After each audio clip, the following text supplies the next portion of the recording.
Bonjour à tous, merci de suivre et d'aimer ma page Facebook. Je voulais avec cette petite vidéo revenir sur les principes généraux de mise en scène de nos dioramas.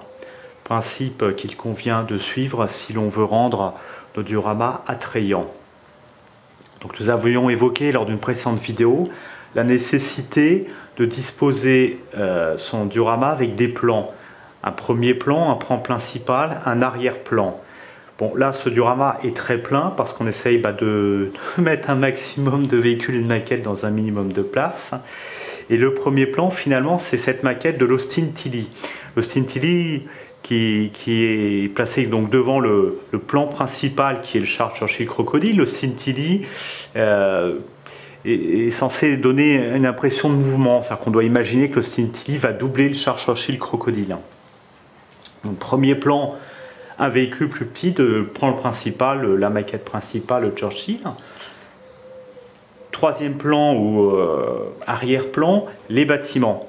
Alors ce qu'on peut noter là-dessus, concernant le bâtiment, donc cette église en ruine mini-art, à laquelle j'ai ajouté un poteau qui est fait maison.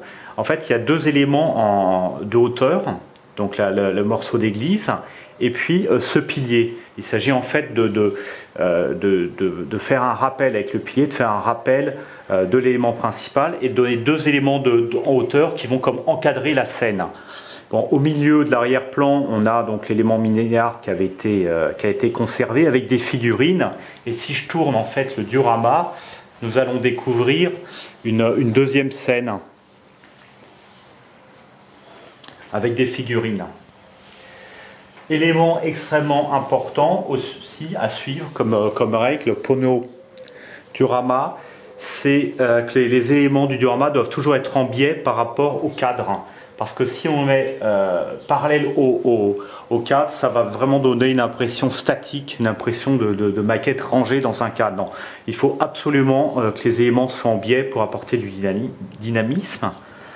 Et puis, autre élément qu'on oublie peut-être un petit peu trop souvent, la nécessaire cohésion des couleurs.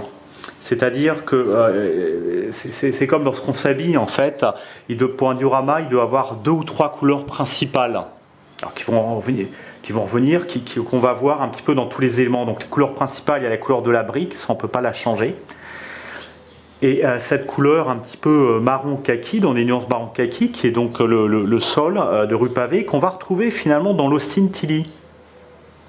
Et puis la troisième couleur, c'est la neige, c'est le blanc et puis la neige.